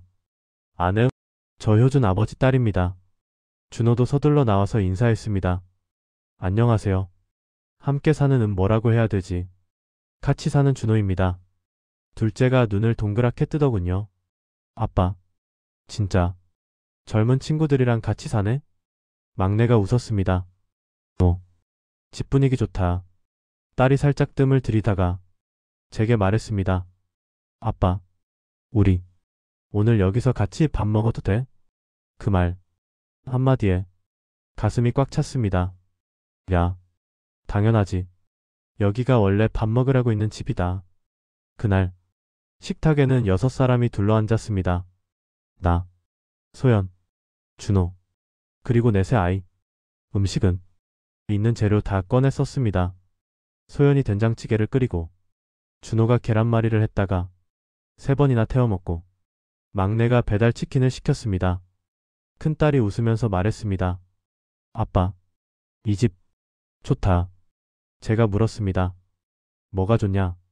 아빠 혼자 있는 집이 아니라서. 순간 눈물이 왈칵 쏟아질 뻔했어요. 둘째가 소연에게 물었습니다.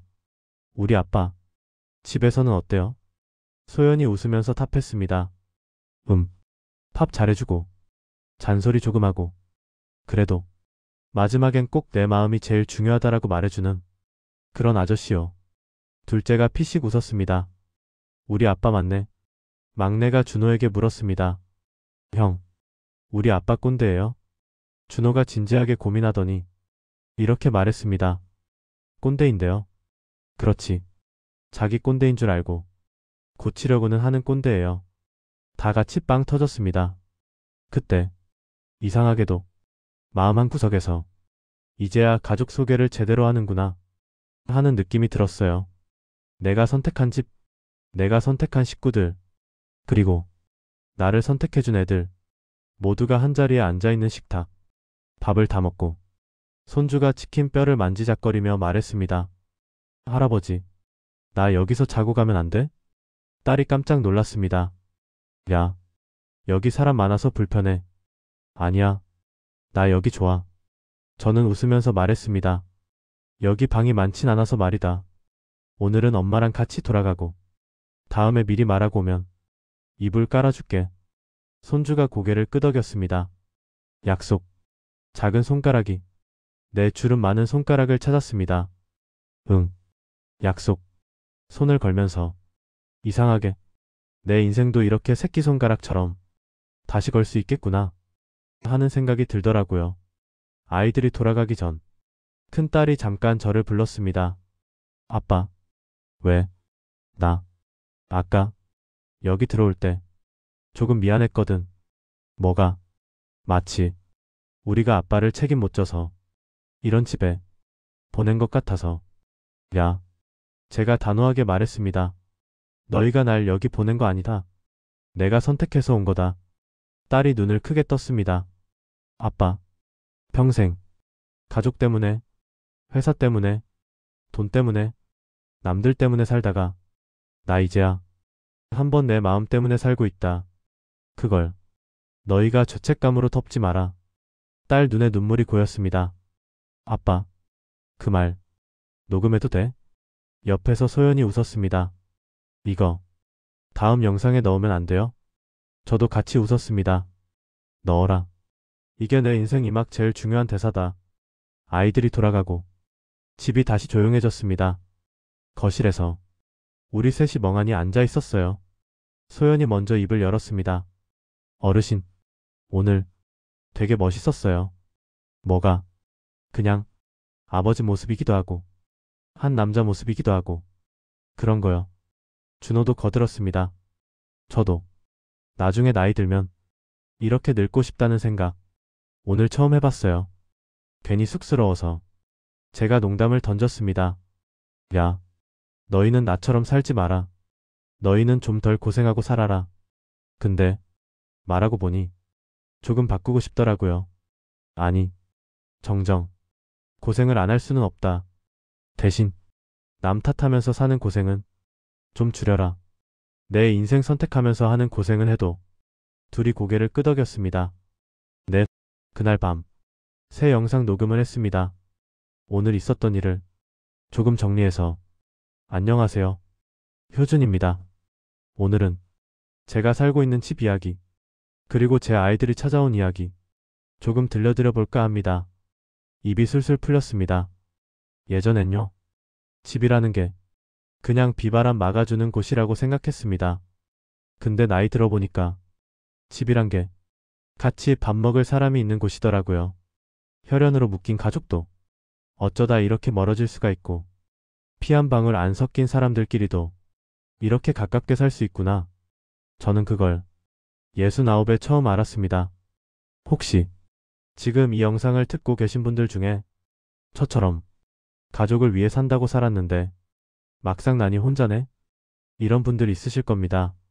제가 감히 이런 말씀 드려보겠습니다. 이제부터라도 조금은 나를 위해 사셔도 됩니다. 나를 위해 사는 게 이기적인 게 아니더라고요. 오히려 그러고 나니까 아이들하고도 조금 더 솔직해지더라고요. 말을 마치고 핸드폰을 내려놓았습니다. 소연이 조용히 박수를 쳤습니다. 여기 마지막 멘트 하나만 더 넣으면 좋겠어요. 뭔데? 어르신이 늘 복지관에서 하던 말이요. 잠깐 생각하더니 입에서 자연스럽게 흘러나왔습니다. 여러분, 나이 들어도 인생의 주인공은 남들이 아니라 바로 나 자신입니다. 한 번뿐인 인생, 한 번뿐인 노후, 남 눈치 보느라 다 보내지 마세요. 이상, 택시에서 내려 이제는 공유하우스 식탁에서 얘기하고 있는 정효준이었습니다. 녹음이 끝난 뒤 소연이 웃으며 말했습니다. 어르신, 마지막에 그것도 해요. 뭘? 요즘 유튜브 필수 멘트 있잖아요. 준호도 거들었습니다. 채널 성장엔 필수입니다. 솔직히 조금 부끄러웠어요. 근데 이왕 시작한 거 제대로 해보자 싶었습니다. 핸드폰을 다시 들고 짧게 덧붙였습니다. 아, 그리고 말이죠. 여러분, 나이 들어도 인생의 주인공은 바로 당신입니다. 구독과 좋아요, 그리고 주변에 요즘 더 외로워하시는 어르신들 계시면 이 영상 살짝만 공유해주세요. 무료인데 저한텐 정말 큰 힘이 됩니다. 꼭 부탁드립니다. 녹음을 마치고 셋이 동시에 웃었습니다. 이야, 우리 어르신 이제 완전 유튜버네. 야, 나도 이런 날이 오네. 이제 저는요, 아침엔 동행 택시를 몰고, 점심엔 폭지관 가서 두 번째 가족들 만나고, 저녁엔 공유하우스 식탁에서 청년들이랑 밥 먹고, 밤엔 여러분께 이야기하는 사람으로 삽니다. 택시 핸들은 놨지만 대신 마이크를 잡았고요. 집은 한 번 잃었지만 대신 새 집과 새 가족을 얻었습니다. 가족을 위해 산다고 살다가 결국 혼자 남았던 제가 이제는 나도 내 인생이 있다라고 말할 수 있게 됐습니다. 여러분, 혹시 지금 원룸에서 혼자 편의점 라면 드시면서 이걸 듣고 계신 분 있으신가요? 혹시 복지관 안내문을 서랍에 쑤셔 넣어두고도 꺼내보지 못한 분들 계신가요? 한 번쯤은 문을 열고 나가 보셔도 됩니다. 노인복지관 문, 동호회 문, 실버타운 문, 아니면 여러분 마음 문만이라도 제가 해보니까요. 늦게 시작해도 인생이 막 충분히 재밌게 돌아가더라고요. 저는 69에 시작했습니다. 여러분은 몇 살에 시작하시겠습니까? 여기까지 제 긴 이야기를 들어주셔서 정말 감사합니다. 그리고 진짜 마지막으로 여러분, 나이 들어도 인생의 주인공은 바로 당신입니다. 구독과 좋아요, 공유 한 번씩 눌러주시면 제가 이 손주 세대 그리고 여러분 세대까지 더 많은 이야기 계속 들려드릴 수 있을 것 같습니다. 꼭 부탁드립니다.